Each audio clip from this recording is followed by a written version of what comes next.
Selamat sore jemaat Tuhan, Shalom. Haleluya. Mari sama-sama kita mau datang memberikan pujian kita kepada Tuhan. Sebab kasih-Nya besar atas kita, Dia hebat atas engkau dan saya. Kita diberi hidup sampai hari ini, semua oleh karena kemurahan Tuhan. Mari kita tundukkan kepala bersama-sama, kita berdoa.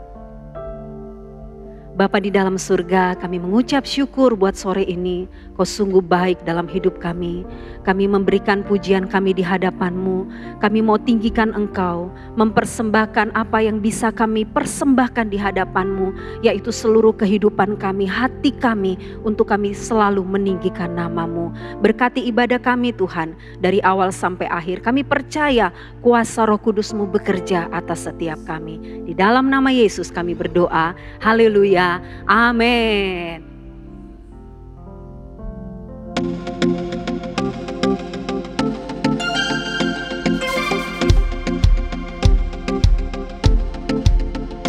Kasih yang begitu besar, lebih kuat dari dosa. Kasih yang menemukanku, selamatkan dan pulihkanku. Ku naikkan syukurku, ku tak akan berhenti memuji, meninggikan nama-Mu selalu, menari, memuliakan-Mu.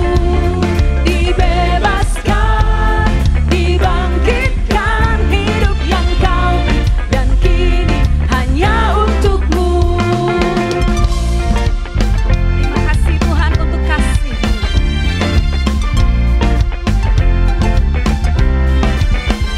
Kasih yang begitu besar, lebih kuat dari dosa. Kasih yang menemukanku, selamatkan, selamatkan dan pulihkanku. Ku naikkan syukurku, ku tak akan berhenti memuji, meninggikan nama-Mu selalu, menari, memuliakan-Mu. Dibebaskan, dibangkitkan, hidup yang Kau beri, dan kini hanya untuk-Mu. Ya.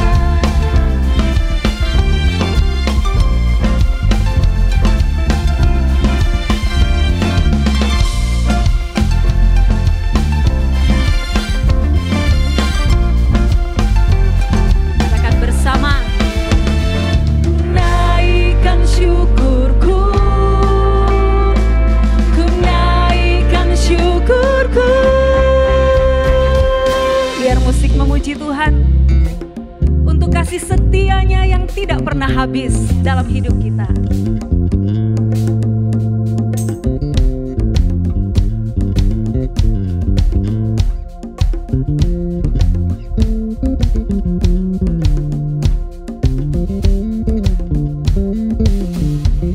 Ku tak akan berhenti memuji, meninggikan nama-Mu selalu, menari, memuliakan-Mu.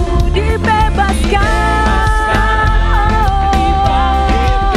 hidup yang Kau beri, dan kini hanya untuk-Mu. Takkan berhenti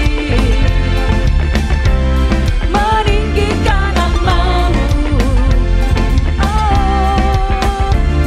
Dibebaskan, dibangkitkan, hidup yang Kau beri, yang kini hanya untuk-Mu. Hidup yang Kau beri, dan kini hanya untuk-Mu. Haleluya. Yes Tuhan, kami memberi hidup kami kepadamu Tuhan. Kami memberikan segenap hati kami untuk Engkau. Bawa kami untuk selalu mengenal-Mu di dalam hadirat-Mu. Seperti Maria yang duduk di bawah kaki-Mu, mendengarkan suara-Mu. Demikian juga kami Tuhan sore hari ini, membawa segenap kehidupan kami.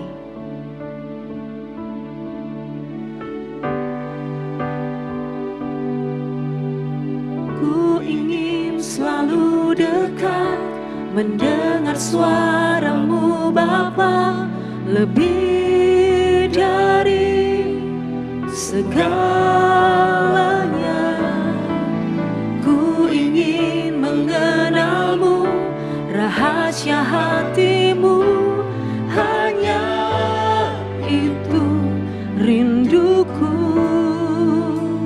Memilih-Mu bagian yang terbaik, selamanya tak akan terganti. Harta yang paling berharga, hanya Kau Yesus selamanya.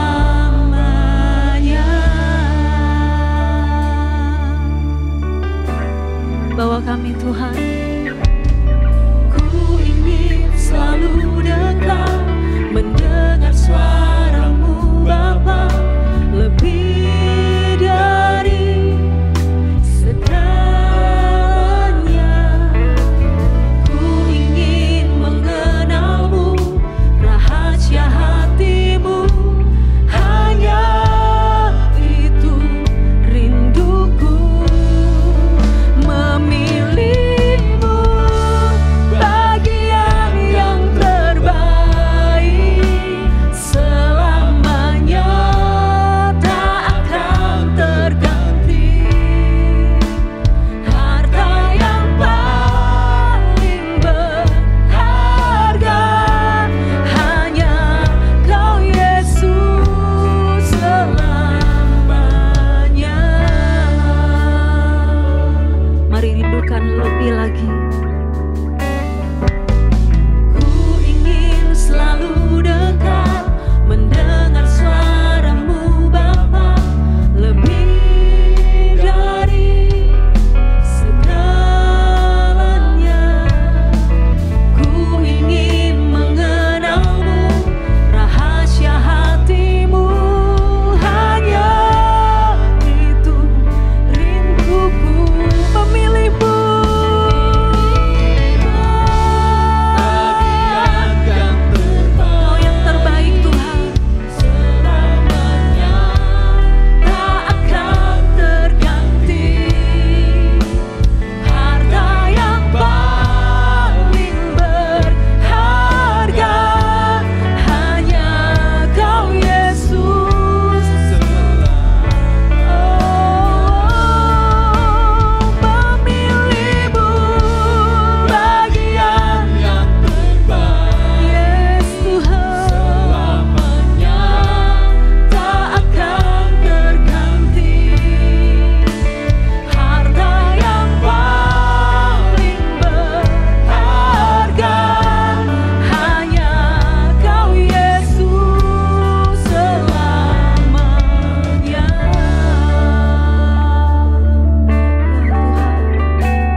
paling berharga, yang paling berharga. hanya Kau Yesus. Kau Yesus. Amin. Mari dari hatimu katakan lagi. Memilihmu Bagian yang terbaik, selamanya tak akan terganti. Harta yang paling berharga, hanya Kau Yesus selamanya.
Dia harapan dalam hidupku, harapanku tak akan hilang. Amin.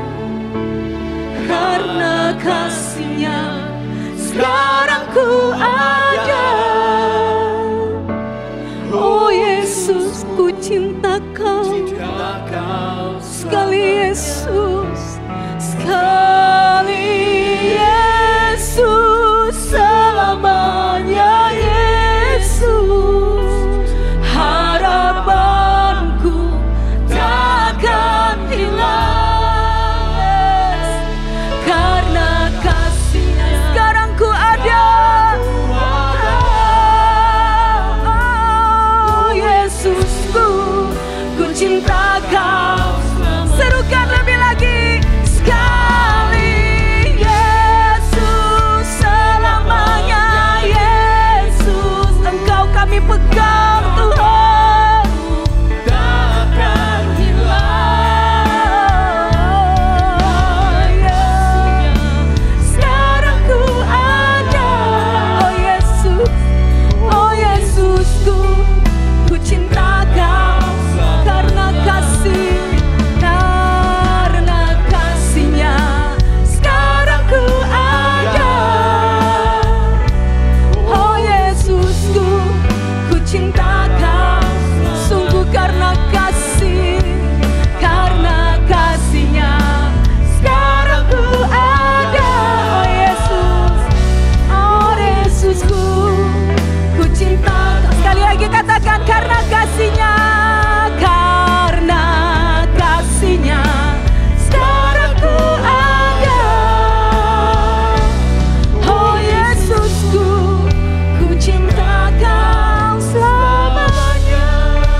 Kami bersyukur Tuhan, Engkau mengasihi kami, Engkau merencanakan yang terbaik, yaitu kemuliaan. Arahkan pandangan kami, Tuhan, supaya iman kami, iman yang benar, yaitu mencari kemuliaan Tuhan di atas segala-galanya. Karena itu Tuhan bicara kepada semua anak-anak-Mu. Kami mau merendahkan diri kami, menerima firman-Mu menjadi kehidupan. Terima kasih memakai semua pelayan-pelayan-Mu yang sudah membawa kami dalam puji-pujian. Berkati Tuhan, berkati juga Tuhan soundman, Tuhan semua alat-alat, Tuhan anak-anak-Mu yang mengerjakan. Dan istimewa berkati Tuhan jemaat Tuhan yang saat ini mendengarkan firman-Mu. Dalam nama-Mu Tuhan Yesus. Kita semua yang percaya berkata bersama, amin. Shalom teman-teman. Kita mau belajar lagi tentang Musa. Saya rasa ini adalah satu pribadi yang luar biasa, yang sangat-sangat dihargai oleh Tuhan. Bahkan waktu Tuhan menampakkan diri di atas gunung, ada dua pribadi yang mendampingi Yesus, yaitu Musa dan Elia. Dua pribadi ini luar biasa, benar-benar luar biasa. Saudaraku, dan salah satu daripada kehebatan daripada Musa, dia adalah seorang yang setia dalam panggilan. Ya, panggilan Allah yang membuat dia terpanggil, dia lakukan dengan sangat setia. Dan ini harus menjadi kehidupan kita. Ya. Karena itu mari kita membaca ayat pokok yang saya peroleh waktu saya berdoa, maka ini ayat sangat menyentuh. Ibrani 3 ayat 1 dan 2 berbunyi seperti ini. Sebab itu, hai saudara-saudara yang kudus, yang mendapat bagian dalam panggilan surgawi, pandanglah kepada Rasul dan Imam besar yang kita akui, yaitu Yesus, yang setia kepada Dia, yang telah menetapkannya sebagaimana Musa pun setia dalam segala rumahnya. Ya, setelah Tuhan bicara ini melalui Paulus dalam surat Ibrani, maka Alkitab jelas menyatakan bahwa Tuhan ingin semua kita mau betul-betul memperhatikan apa? Panggilan Allah. Ayat ini berkata, hai saudara-saudara yang kudus, yang mendapat bagian dalam panggilan sorgawi, heavenly calling. Dan di dalam ayat yang lain dikatakan high calling, panggilan yang tinggi. Itulah kemuliaan. Karena itu saudaraku, iman kita itu mesti berpusat pada satu hal ini. Kalau kita melihat saudaraku, bahwa banyak orang, saya memperhatikan dalam penaburan firman yang paling banyak dialami oleh orang Kristen itu adalah jatuh di semak duri. Yaitu kenikmatan dunia, keinginan dunia itu membuat orang lalu lupa kepada tujuan utama. Sebab dalam Yohanes 5 ayat 44 mengatakan, bagaimana kamu bisa percaya, kamu yang mencari kemuliaan satu sama lain, tapi tidak mencari kemuliaan yang datangnya dari Allah yang esa. Jadi iman yang benar itu adalah iman yang memandang, yaitu bagaimana kita nanti bisa mencapai kemuliaan yang Tuhan sudah siapkan untuk kita. Ya, sebagaimana dalam tabernakel ada halaman, ada ruangan suci, ada ruangan maha suci. Jadi sorga itu nanti dibedakan tingkatannya. Ada orang-orang yang nanti masuk dalam kelompok halaman, tapi ada yang masuk kelompok ruangan suci, tapi ada orang-orang yang mencapai ruangan maha suci. Dan ini harus menjadi kerinduan kita semuanya. Karena itu Rasul Paulus berkata, pandanglah, ya. Dalam arti sebenarnya, artinya kamu harus mengadakan observasi sepenuhnya kepada dua pribadi, yaitu Yesus dan Musa yang setia. Coba lakukan observasi. Nah, ayat ini menggugah saya untuk saya lalu mengobservasi apa tuh kehebatan Musa itu di mana? Ya, jelas Tuhan menginginkan kita betul-betul mengadakan penyelidikan mengapa Musa itu bisa setia. Ya, sebab Alkitab mengatakan banyak orang dipanggil, tapi sedikit yang dipilih. Apalagi yang bisa setia sampai akhir. Karena itu betapa pentingnya kita harus mencapai bukan hanya orang yang dipanggil, tapi dipilih. Bukan hanya dipilih, tapi setia. Mari kita membaca Keluaran 3 ayat 1 sampai 3 yang berbunyi. Adapun Musa, ia biasa mengembalakan kambing domba Yitro, mertuanya, imam di Midian. Sekali ketika ia mengiring kambing domba itu ke seberang padang gurun, sampailah ia ke gunung Allah, yakni gunung Horeb. Lalu malaikat Tuhan menampakkan diri kepadanya di dalam nyala api yang keluar dari semak duri. Lalu ia melihat dan tampaklah semak duri itu menyala, tetapi tidak dimakan api. Musa berkata, baiklah aku menyimpang ke sana untuk memeriksa penglihatan yang hebat itu. Mengapakah tidak terbakar semak duri itu? Ya, perhatikan kata-kataku. Adapun Musa, ia biasa. Ya, artinya inilah tugas yang terus menerus dilakukan. Berapa lama? Ya, Musa melakukan. Saudara tahu, 40 tahun. Bukan main, waktu yang sangat panjang. Ia biasa menggembalakan kambing domba mertuanya. Bayangin, orang semacam begini pasti setia. Setia dalam pekerjaan secara fisik.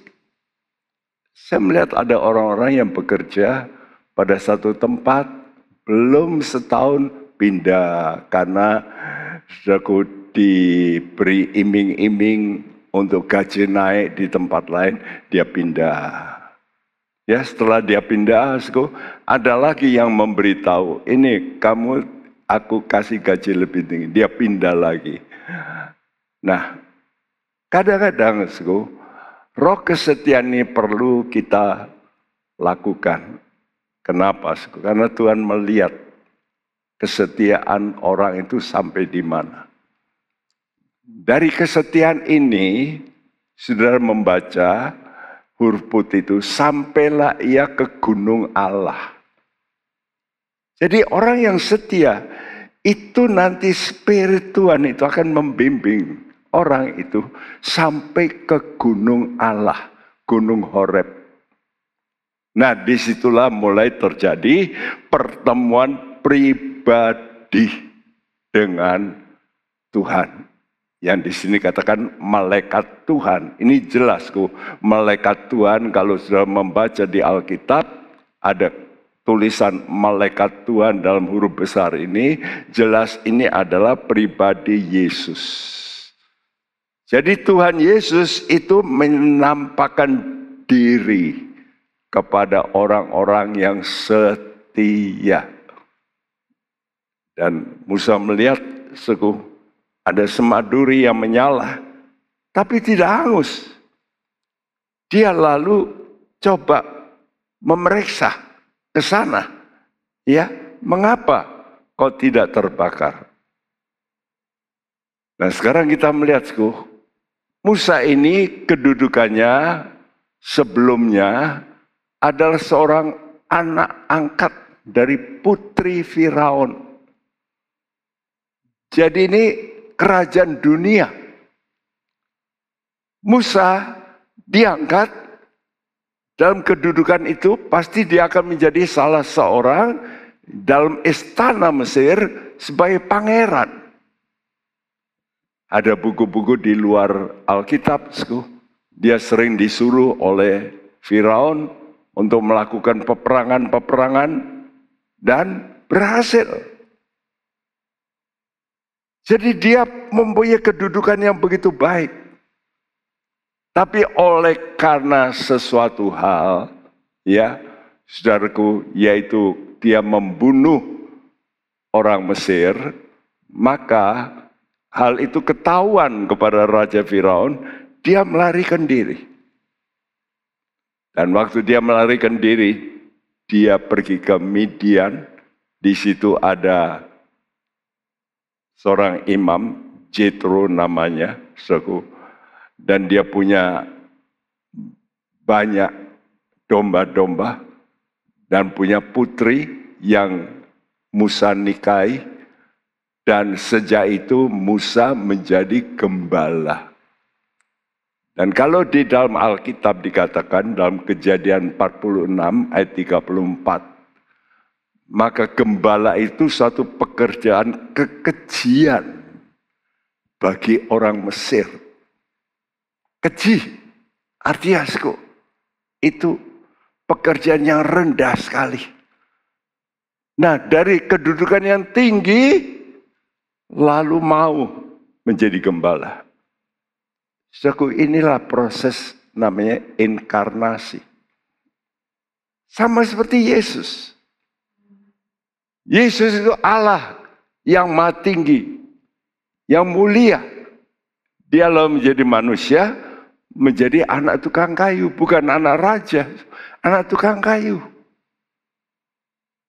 Jadi kalau kita melihat ini, kesamaan ini, ya, kenapa sekarang Tuhan itu bisa memilih?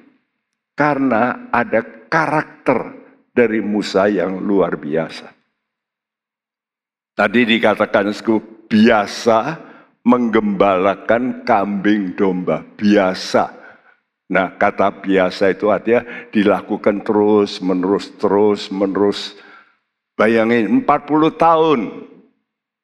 Dan orang kalau melakukan terus menerus, ya, dikatakan itu menjadi habit.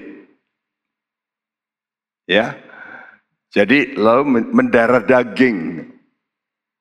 Menjadi satu kebiasaan, lalu menjadi karakter. Jadi habit kita, kalau sudah biasa lakukan sesuatu terus-menerus, itu menjadi karakter. Dari sini kita melihat apa karakter Musa. Yang pertama, kerendahan hatinya. Karena dari seorang pangeran, kedudukan yang tinggi, mau melakukan pekerjaan yang keji, yang rendah, yang tidak dihormati oleh orang Mesir. Rendah, saudaraku. Itulah kerendahan hati daripada Musa. Dan inilah modal paling tinggi dari kehidupan hamba Allah. Kalau saudara mau menjadi anak Tuhan, maka Tuhan mengajar kita. Ada dua hal, yaitu belajarlah kepadaku, kata Tuhan, karena aku lemah lembut dan rendah hati. Karena itu kalau saudara mendapat problem, saudara ditekan, saudara coba belajar diam. Coba ngalah. Ya, saya sudah diproses oleh Tuhan dengan tekanan-tekanan, ya, dari atasan, dari bawahan, bahkan juga dalam persekutuan secara hamba-hamba Tuhan dipermalukan di hadapan umum, ya, di kota kami di Semarang, lalu di Jakarta. Itu acara hamba-hamba Tuhan. Bagaimana kita merespons? Tidak mudah.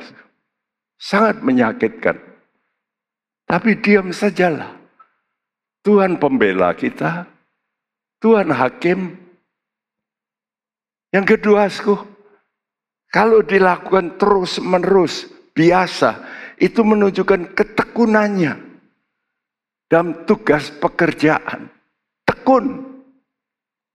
Ini juga salah satu sifatku yang menghentar orang dari iman ada sampai pada titik impas. Itulah tekun.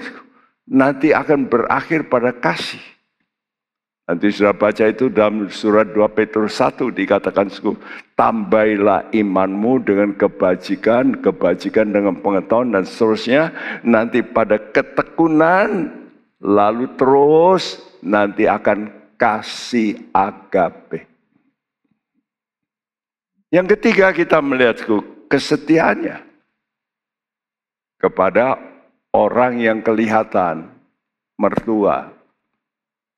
Ya, seorang pangeran diberi pekerjaan rendah, tapi dia lakukan dengan setia. Saya katakan, ini tidak mudah. 3 hal ini tidak mudah. Kerendahan hati, ketekunan, kesetiaan. Ya, sampai Tuhan beracara. Banyak orang sudah setia, tapi lu kok gini terus toh? Kok enggak naik-naik? Lah, siapa yang menaikkan? Manusia atau Tuhan? Kalau memang Tuhan, Tuhan punya segala cara. Apa saja. Om saya dulu kerja sama orang, dia sebagai pegawai. Tapi ini suami istri punya usaha, dia tidak punya anak, dan om saya itu melakukan pekerjaan. Terus sampai satu hari, ya, owner itu meninggal. Kebingungan istrinya. Lalu om saya ini dijadikan saham, ikut saham. Ya, padahal seorang pegawai. Ini juga kesaksian dari anggota kita. Ya, anaknya Ibu Xiaolan di Australia. Dia bekerja pada satu orang bule, orang Australia, untuk mengerjakan orang-orang Indonesia atau luar negeri yang ingin masuk ke Australia. Dan dia lakukan dengan setia. Akhirnya orang pemilik dari usaha itu sudah tua, ingin pensiun, lalu menyerahkan kepada saudara Jesse untuk menjadi pemilik saham. Wow. Kenapa setia? Siapa yang menyangka begitu? Ya. Kita melihat hukum rohani. Berkata dalam 1 Korintus 15 ayat 46 berkata, tetapi yang mula-mula datang bukanlah yang rohania, tetapi yang alamiah, kemudian barulah datang yang rohania. Ya, karena itu ada orang-orang yang tidak setia dalam perkara rohani, perkara jasmani, soal duit, soal waktu, soal pekerjaan, tidak setia. Bagaimana bisa menjadi hamba Tuhan yang setia? Saya kira nggak mungkin. Yang kelihatan saja nggak bisa, apalagi yang tidak kelihatan. Karena itu coba setia dalam perkara-perkara kecil, kata Tuhan. Istimewa duit. Kalau Anda sudah tidak jujur dalam keuangan, bagaimana bisa dipercaya oleh Tuhan hal yang terlalu besar nantinya? Sulit bagi Tuhan mempercayai. Ya, saudaraku, Musa dididik oleh ibu bapaknya. Kenapa waktu Musa diangkat, anak putri Firaun, saudaranya berkata, bolehkah aku cari penyusuh, ya, ibu penyusuh untuk anak ini? Oh boleh. Lalu diserahkan kembali kepada ibunya. Dan saat itu pasti, ya, Bapak Amram dan Yokebed mendidik anak ini, mendoakan. Jadi dari sejak kecil dia sudah punya roh percaya, spirit. Dan ditambah dengan praktek jasmani sekarang. Kesetiaan, ketekunan, kerendahan hati. Wow. Jadi yang rohani plus yang jasmani, apa akibatnya? Maka Tuhan dalam pekerjaan Musa lalu dibimbing. Pekerjaan jasmani membawa dia kepada satu titik rohani. Ke gunung Allah. Apakah ini kebetulan? No, tidak. Karena Tuhan melihat orang ini. Ya, Tuhan melihat lalu memimpinnya ke gunung Allah. Itulah gunung Horeb, gunung pertemuannya dengan Allah. Dalam Mazmur 37 ayat 23 mengatakan, Tuhan menetapkan langkah-langkah orang yang hidupnya berkenan. Jadi sebenarnya saudara itu tidak perlu berusaha bagaimana meraih supaya bisa populer, supaya bisa dahsyat. Coba memperkenankan Tuhan lebih dulu. Nuruti Tuhan dengan baik. Ikuti firman Tuhan. Ya. Jadi jangan mencari keinginan-keinginanmu, tapi coba cari keinginan Tuhan apa. Kalau kita memenuhi itu, nanti Tuhan akan pimpin. Tuhan menetapkan langkah-langkah orang yang hidupnya berkenan padanya. Dan waktu Musa melihat semak duri yang ada api tapi tidak terbakar, lalu Tuhan bersuara, ya, Musa, Musa. Jadi Tuhan menyatakan diri, ya. Jadi begitu melihat dibawa ke gunung Allah, lalu Tuhan menyatakan diri. Karena itu saya harap saudara semua mempunyai pengalaman ini. Tuhan menyatakan diri. Tuhan menyatakan diri bisa melalui banyak hal. Bisa melalui mujizat, bisa melalui mimpi, penglihatan. Saya dipanggil Tuhan karena Tuhan menyatakan diri. Waktu saya sakit, goyang sedikit sakit, ke kanan sakit, ke kiri sakit, tubuh ini, aduh, rasanya nggak bisa disentuh. Di tengah-tengah malam itu nggak bisa tidur. Antara tidur dan tidak tidur, saya mendapat penglihatan. Dan itulah saat di mana Tuhan mau bicara dengan saya. Tuhan menyatakan diri. Ya, dan saya melihat dengan jelas tulisan, aku datang segera. Nah sejak itulah saya lalu terus mencari ya kebenaran Alkitab tentang kedatangan Tuhan. Karena saya melihat dengan jelas, aku datang segera. Ya, walaupun itu sudah hampir 60 tahun lalu. Kok belum datang-datang? Ya memang jadwalnya Tuhan bukan jadwal saya. Tapi Tuhan menyatakan diri. Nah, waktu sampai ke Gunung Allah, maka firman-Nya berkata, lalu malaikat Tuhan menampakkan diri kepadanya dalam nyala api yang keluar dari semaduri. Jelas hal ini menunjukkan bahwa Tuhan itu ada bersama dengan umatnya yang sedang menderita. Ya, gambaran dari semaduri yang ada api ini adalah gambaran daripada penyertaan Tuhan. Karena Tuhan di situ sebagai pribadi yang di tengah-tengah api. Ini sama dengan Sadrak, Mesakh, Abednego. Waktu mereka dilempar ke dalam api, Tuhan ada bersama dengan mereka. Tuhan itu mau bersama dengan umatnya yang sedang menderita. Nah, dulu Musa ini seorang pribadi yang juga tidak dapat melihat. Artinya dia rasa, aduh kalau ada orang menderita mesti saya tolong. Karena itu waktu ada pertengkaran antara orang Israel yang diperbudak oleh orang Mesir, mungkin dipukuli, Musa marah, dia pegang orang Mesir, dia pukul, mati. Bang. Lalu dia kubur. Orang nggak tahu.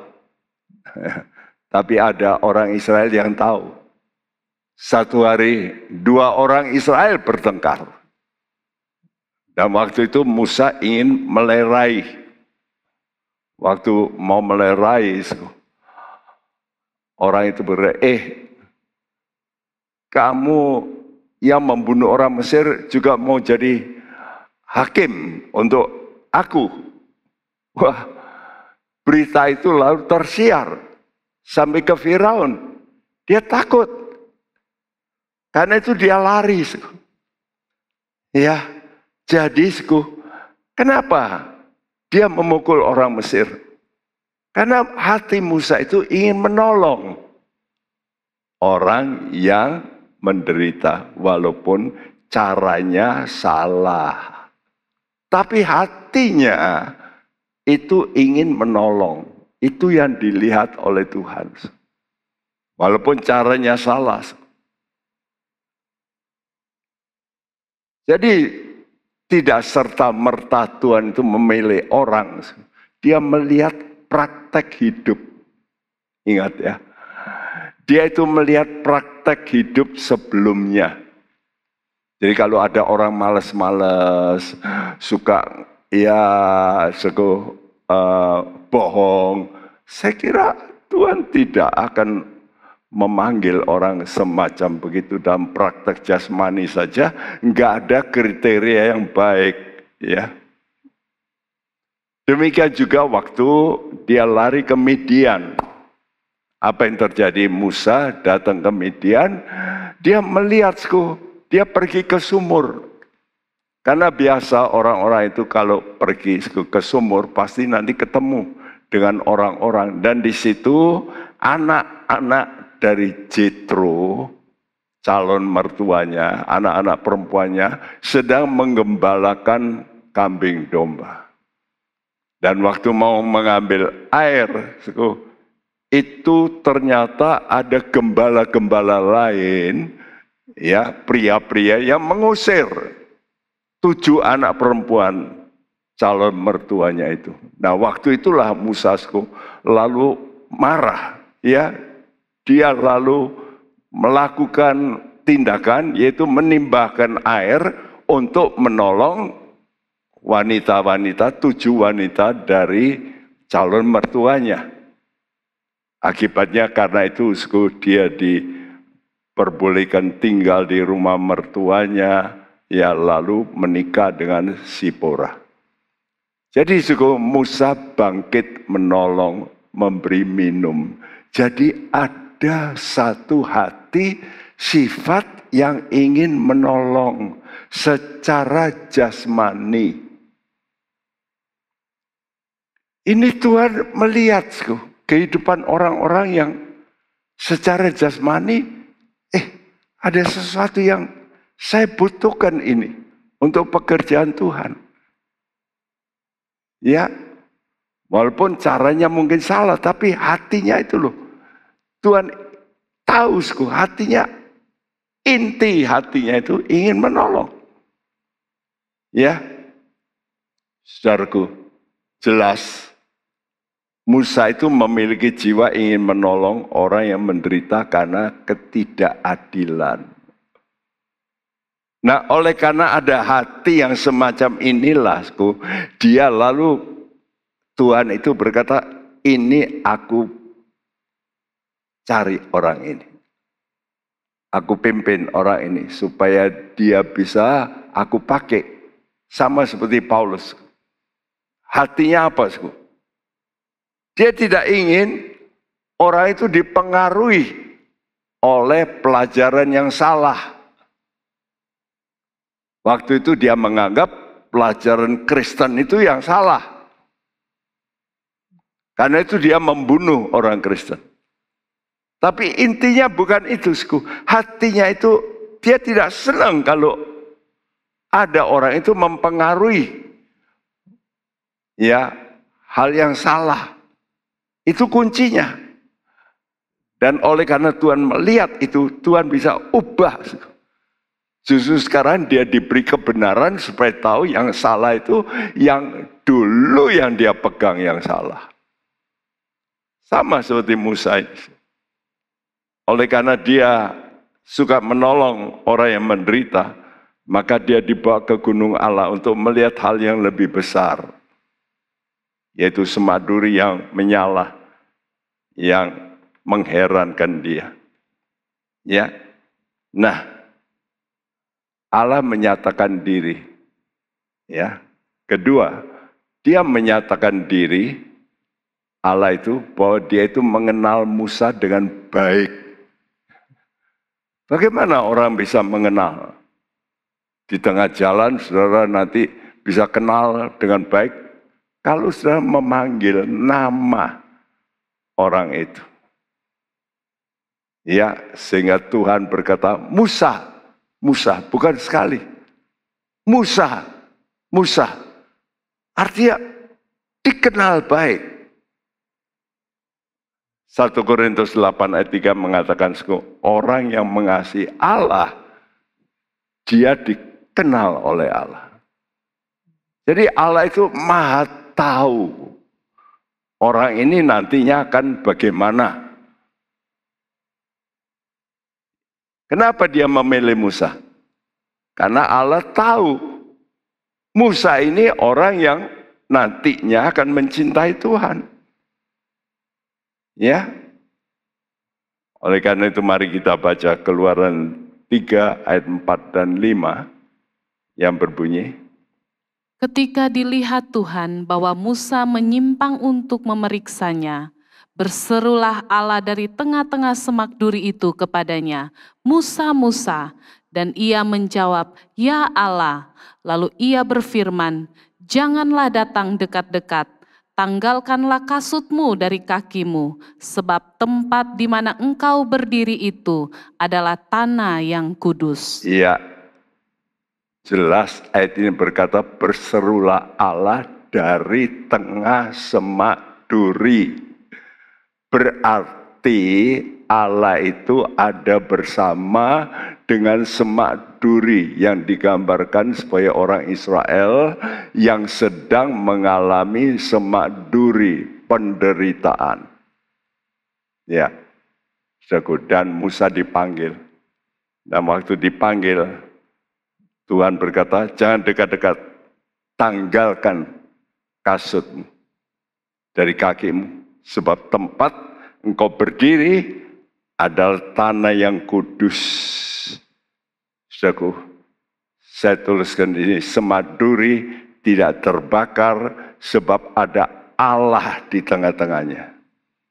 Jadi kehadiran Allah itulah yang membuat umat Tuhan tidak binasa oleh penderitaan. Ya. Tapi Tuhan juga memberitahu Musa, tempat engkau berdiri itu tanah yang kudus. Engkau bisa bersama dengan aku karena engkau berada di tanah yang kudus. Engkau ini bisa bersama dengan aku karena engkau berada di tanah yang kudus. Jadi hal ini menyatakan untuk bisa disertai Allah, maka kunci utama apa yang sudah lakukan nanti bisa disertai Allah, itu adalah kekudusan. Kamu mesti berdiri dalam kekudusan. Kekudusan soal apa saja, soal duit harus kudus, soal seks harus kudus. Jadi orang-orang yang melanggar itu, nanti Tuhan, kok begini ya, kok enggak mau kudus. Karena sifat Allah itu kudus. Jadi Allah nggak bisa bergaul dengan orang yang tidak kudus. Jadi kalau saudara mau disertai Tuhan, maka saudara mesti bertobat dari hal-hal yang tidak kudus. Ya, jangan sampai kita tidak kudus dalam duit, dalam seks, dalam kepingin hormat. 3 perkara ini. Jadi apapun juga yang sudah lakukan, kalau itu dalam kekudusan, Tuhan senang. Tuhan akan menyertai. Dan kalau Tuhan menyertai, maka Dia, perhatikan, bukan kamu, tapi Dia yang membuat kamu berhasil. Jadi keberhasilan kita bukan oleh karena kita pandai, oleh karena kita punya latar belakang pengalaman, bukan. Tapi oleh karena kekudusan ini membuat Allah beserta. Dan penyertaan Allah, anugerahnya, itulah pribadi Yesus. Jadi kalau pribadi Yesus beserta dengan kita, Dia yang mengerjakan. Ya. Dan inilah yang berlaku dalam kehidupan Yusuf. Saudara baca dalam Kejadian 39 berkali-kali dikatakan, Tuhan menyertai Yusuf. Tuhan menyertai Yusuf. Dan Tuhan membuat Yusuf berhasil. Siapa yang membuat? Tuhan. Bukan Yusuf. Karena itu saudara itu mesti tahu yang bisa mengerjakan supaya engkau bisa betul-betul berhasil itu kasih karunia. Bukan kemahiranmu, bukan pengalamanmu, bukan talentamu. Talenta bisa, kita kelihatannya berhasil, tapi nggak punya nilai di mata Tuhan. Ya, orang-orang dunia melakukan itu karena talenta-talentanya, oleh karena keterampilannya, tapi tidak punya nilai di mata Tuhan. Kalau kita ingin mendapat nilai di mata Tuhan, mendapat favor of God, kita itu mesti dituntut oleh Tuhan kekudusan. Karena itu Tuhan yang ketiga, yang berikut, Dia menyatakan diri bahwa dirinya itu ingat perjanjian. Ya, setelah Musa melihat Tuhan dan disebut namanya, itu dia ingatkan tentang Abraham. Ya, bahwa Allah itu punya janji dengan Abraham. Keluaran 2 ayat 24 berbunyi, Allah mendengar mereka mengerang, lalu ia mengingat kepada perjanjiannya dengan Abraham, Ishak, dan Yakub. ya, jadi Allah itu ingat perjanjian dengan Abraham, Ishak, dan Yakub. Karena itu sekarang dalam Keluaran 3 ayat yang ke-6, Tuhan ini mau menyatakan kepada Musa siapa dirinya. Dirinya yang punya satu hubungan dengan Abraham, punya perjanjian dengan Abraham.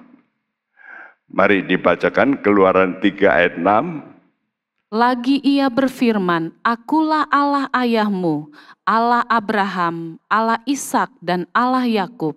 Lalu Musa menutupi mukanya, sebab ia takut memandang Allah. Ya, jadi sekarang Tuhan menyatakan diri, siapa dia itu? Ya, dia itu adalah Allah Abraham, Allah Ishak, Allah Yakub. Saudaraku, 3 pribadi ini di mata Tuhan luar biasa. Sehingga Allah mengidentikan dirinya dengan ketiga pribadi ini. Allahnya Abraham, Allahnya Ishak, Allahnya Yakub. Ini jelasku tentang 3 pribadi, Bapa, Anak, dan Roh Kudus. Jadi tidak heran, Abraham itu disebut bapak orang percaya. Karena dia menggambarkan tentang Allah Bapa. Ishak menggambarkan Yesus. Sudah lihat siapa yang dikorbankan? Ishak. Ya, dia yang dikorbankan. Nah, kalau kita melihat tentang Yakub, siapa yang bisa membuat Israel ini bisa menjadi bangsa yang besar? Yakub. Abraham memang dipilih, tapi yang titik perkembangannya itu dilakukan oleh Yakub. Dan itu menunjukkan kuasa Roh Kudus. Karena itu kita anak-anak Tuhan yang mau berbuah-buah, berhasil, mesti dekat dengan Roh Kudus. Gereja-gereja yang tidak mau mendekat dengan Roh Kudus, nempel dengan Roh Kudus, nggak bisa maju. Saya lihat di dunia ini. Makanya sekarang kalau dalam data statistik, gereja-gereja Pentakosta karismatik itu jauh lebih besar sekarang jumlahnya dari gereja-gereja mainstream. Ya, karena Allah Roh Kudus ini pelaksana, dia yang melaksanakan. Dan waktu Tuhan menyatakan diri siapa dirinya itu, yang digandengkan dengan 3 pribadi nenek moyang Musa, maka Musa menutupi mukanya, dia takut. Wow. Kalau gitu ada hubungannya dengan nenek moyangku. Nenek moyangku dulu punya perjanjian dengan Allah. Zaman dulu orang Israel itu nggak punya Alkitab. Tapi diceritakan turun-temurun. Abraham menceritakan pengalamannya, nubuat-nubuat Tuhan kepada Ishak. Dan juga Abraham menerangkan pada Yakub, sebab Yakub masih hidup bersama dengan Abraham di tempat yang sama di Hebron. Ya. Jadi ingat, Ishak dan Yakub ini dididik oleh Abraham.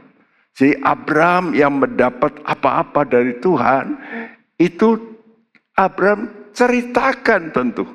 Zaman dulu nggak ada Ya, seperti sekarang laptop dan sebagainya yang bisa menjadi satu satu file. Dulu kan lewat verbal. Ya. Jadi dengan firman Tuhan yang menyebut dirinya Allah Abraham, Allah Ishak, Allah Yakob, supaya Musa itu ingat apa toh yang dijanjikan Allah kepada Abraham. Kalau kita baca Alkitab, begitu banyak Allah itu bicara dengan Abraham. Firman nubuat. Dan kalau firman nubuat itu pasti akan menjadi kenyataan. Kenapa? Sebab dia Allah yang Maha Kuasa untuk menggenapkan firman-Nya. Seperti ditulis dalam Yesaya 46 ayat yang 10. Coba dibacakan, tolong dibuka Yesaya 46 ayat yang ke-10.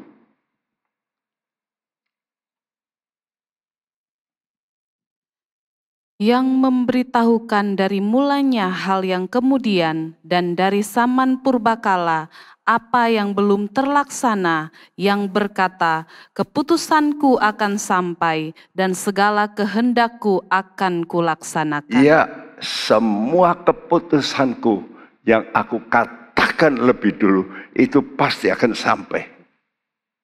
Ini ucapan Tuhan. Nah sekarang keputusan apa?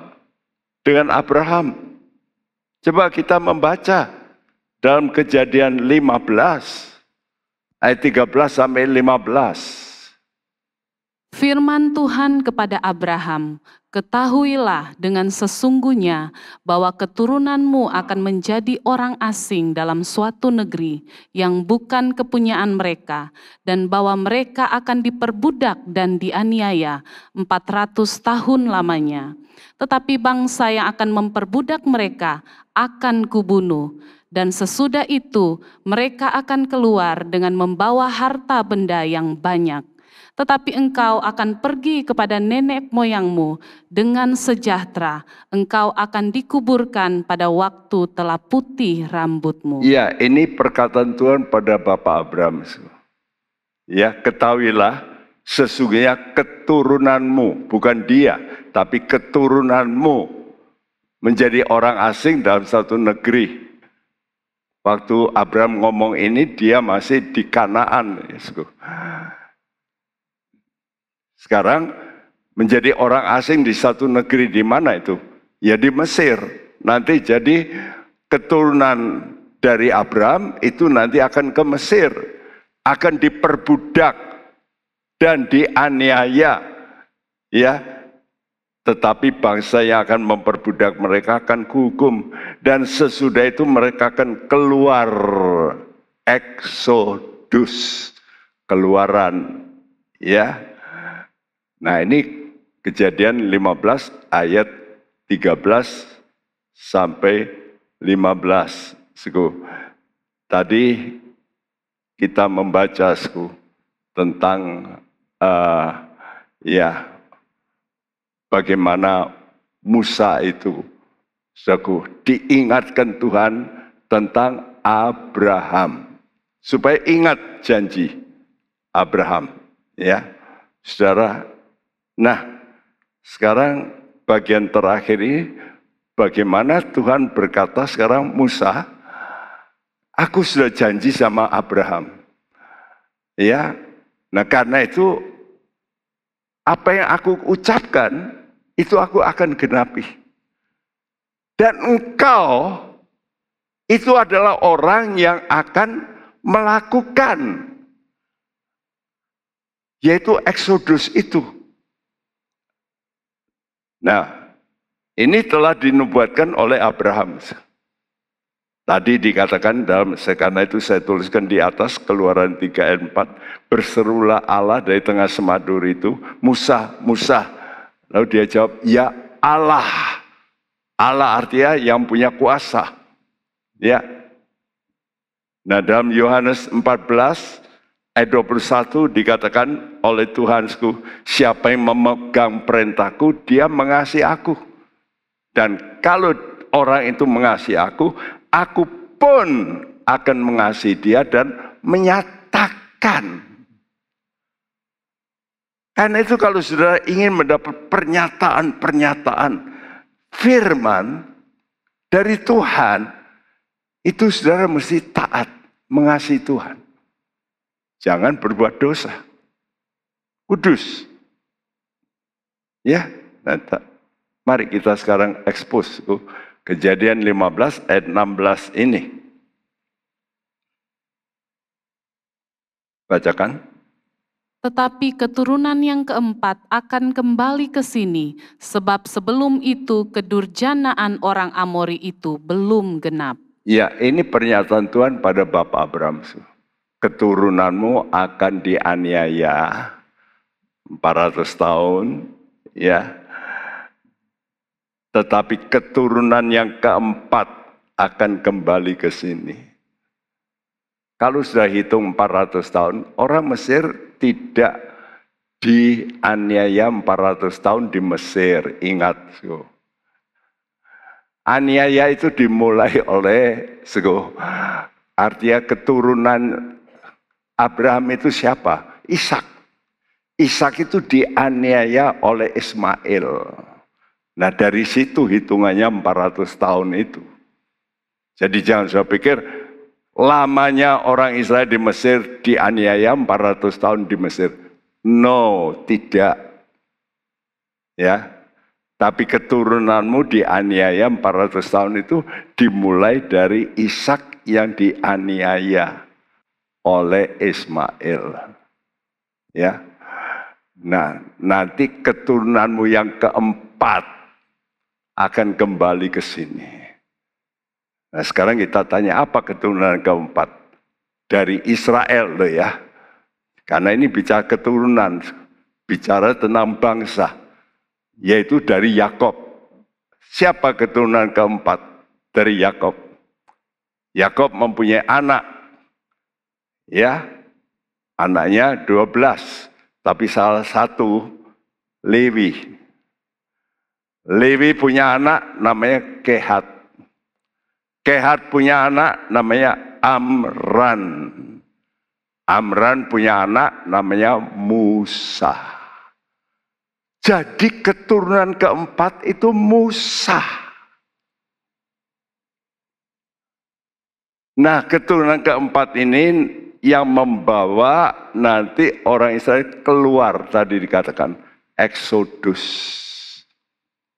Jadi Musa ini diingatkan oleh Tuhan, khususnya firman nubuat yang disampaikan pada Abraham dan keturunannya, bahwa dirinya lah, itulah keturunan keempat yang harus melaksanakan janji Allah pada Abraham. Keluar, kemana? Ke Kanaan. Seperti dalam Kejadian 15 ayat 16. Ini waktu Abraham di Kanaan. Dia mendapat firman, keturunan yang keempat akan kembali ke sini. Ke sini itu kemana? Ke Kanaan. Wow, luar biasa. Ya, jadi Musa ini sebetulnya adalah pribadi yang menggenapi bagian dari rencana Allah untuk Israel terakhir. Ya, dalam peristiwa di Mesir. Jadi Musa ini setia dalam panggilan. Apa itu setia dalam panggilan? Yaitu menggenapkan firman nubuat. Saya cari-cari gambar yang cocok itu apa. Saya pikir puzzle ya. Puzzle itu ada mulai pasang. Ada satu pasang yang ya satu blok yang terakhir. Nah, yang terakhir ini Musa melakukan. Untuk apa, Sko? Untuk memenuhi firman nubuat tadi, keluar Eksodus. Jadi kalau begitu, orang yang setia dalam panggilan itu adalah orang yang menggenapkan firman nubuat. Karena itu kalau sudah baca dalam kitab Matius, Injil Matius, tiap kali Tuhan berkata, maka terjadilah begini karena untuk menggenapkan firman. Kenapa Yesus disebut ya? Itu Yesus, namanya kok Yesus, untuk menggenapkan firman. Bahwa dia itu penyelamat dari dosa. Tiap kali kalau kita baca di Injil Matius sering kali. Kenapa dia ke Mesir? Untuk menggenapkan firman. Ya. Kenapa dia menyembuhkan mak mertua Petrus? Untuk menggenapkan firman. Nah, bagian kita sekarang terakhir gereja apa sih? Menggenapkan firman. Yaitu kita mesti bersatu. Karena Tuhan ingin supaya mereka semua menjadi satu. Karena itu kalau ada anak Tuhan atau pendeta yang memusuhi pendeta lain, waduh, janganlah. Mungkin ada beda doktrin mungkin, tapi jangan dimusuhi. Kita ini mesti menggenapkan firman supaya mereka semua menjadi satu. Saya dipimpin Tuhan waktu saya memperoleh ini. Saya berkata, Tuhan, Engkau kok bisa mimpin saya ke sini ini. Saya berterima kasih Tuhan. Dari omongan-omongan Musa, Tuhan kepada Musa, sampai pada Abraham, lalu kok Tuhan bisa bawa saya ke nubuatnya Abraham. Waduh Tuhan, kok aneh gitu. Itulah pimpinan Tuhan.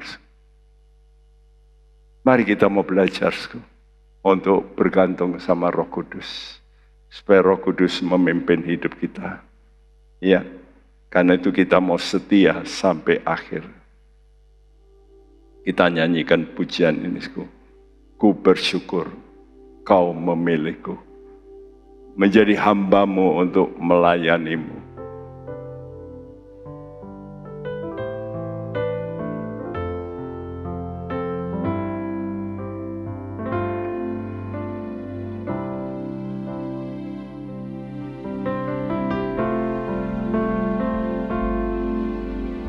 Ku bersyukur kau memilihku menjadi hamba-Mu, melayani-Mu.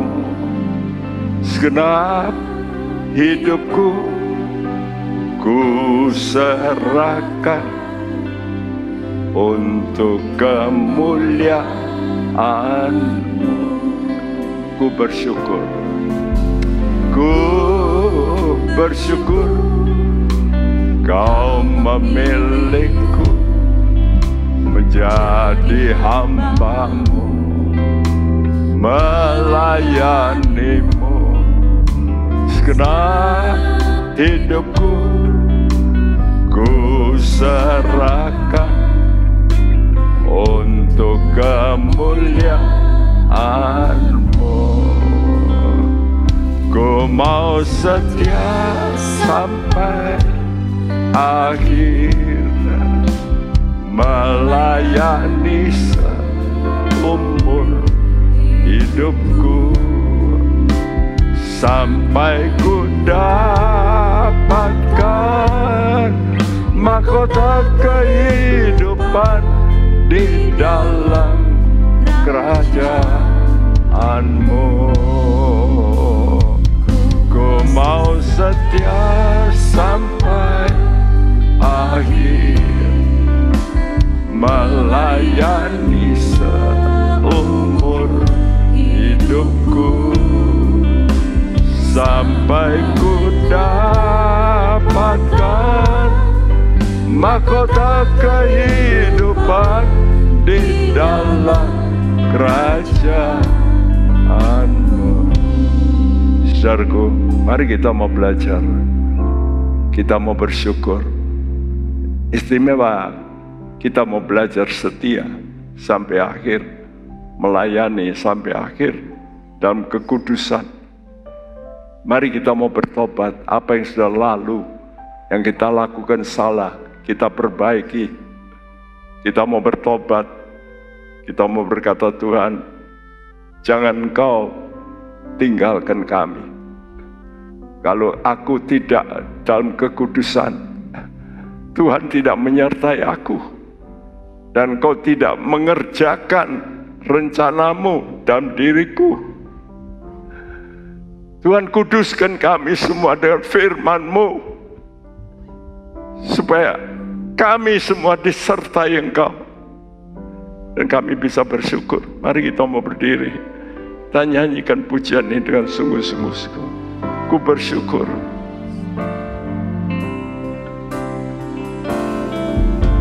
Ku bersyukur Kau memilihku menjadi hamba-Mu, melayani-Mu segenap hidupku.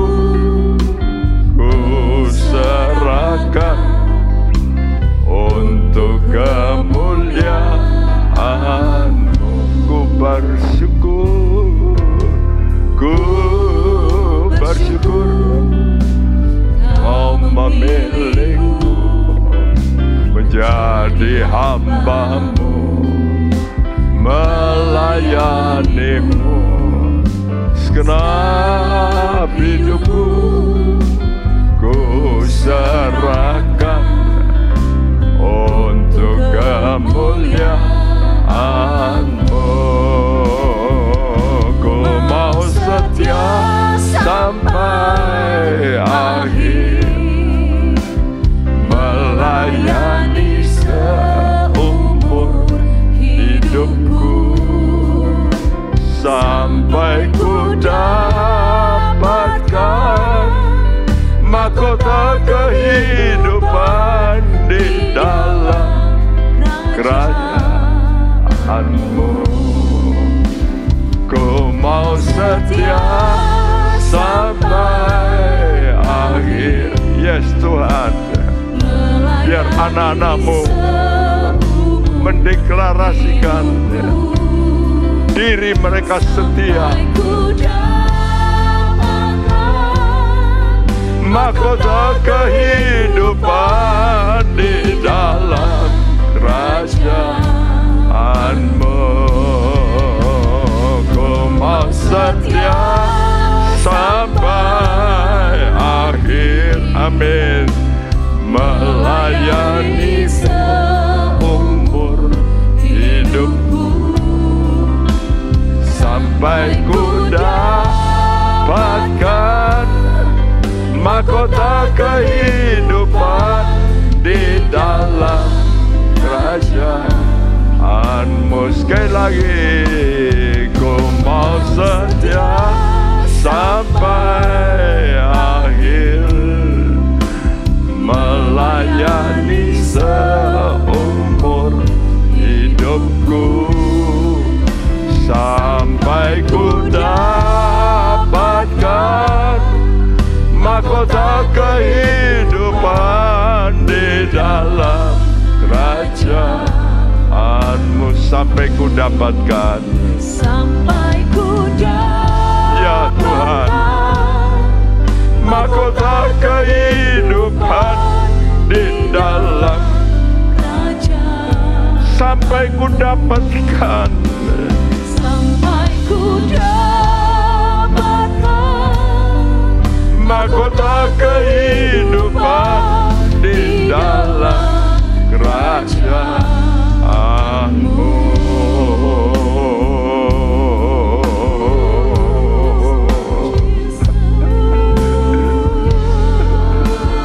Buat ikrar yang baik,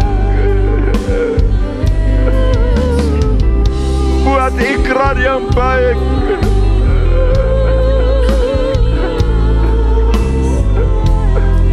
Mari kita mau bertobat, meninggalkan yang tidak kudus. Ya Yesus pengampun, ya Yesus nama-Mu juru selamat.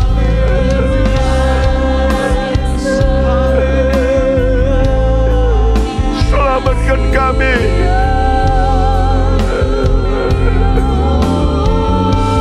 dari hal-hal yang tidak kudus. Lepaskan kami Tuhan.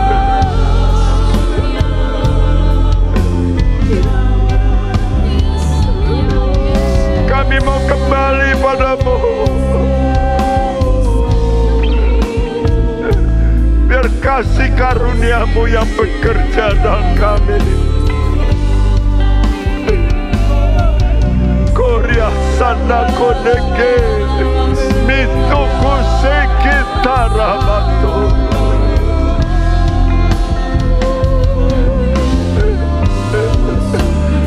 Jelmakan roh kesetiaan dalam anak-anak-Mu.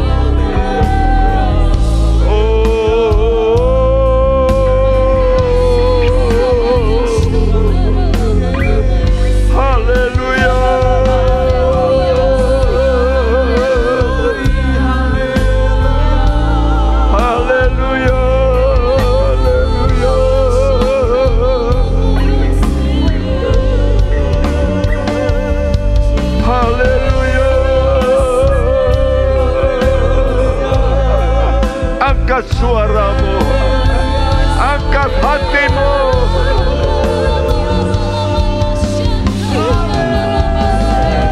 Mari kita balik kepada Tuhan.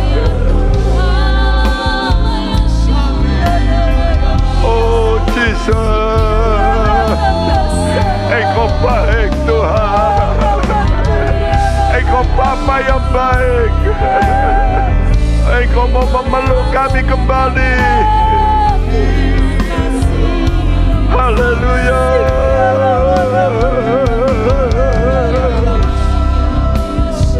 Haleluya.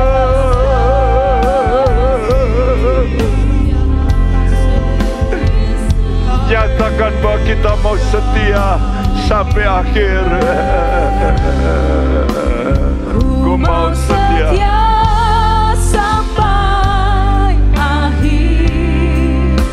melayani seumur hidupku sampai ku dapatkan mahkota kehidupan di dalam kerajaan-Mu. Sekali lagi, ku mau setia sampai akhir, melayani seumur hidupku sampai ku dapatkan mahkota kehidupan di dalam kerajaan-Mu. Sampai ku dapatkan, sampai ku dapatkan mahkota kehidupan di dalam kerajaan-Mu.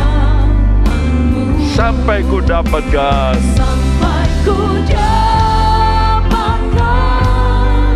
mahkota kehidupan di dalam kerajaan-Mu.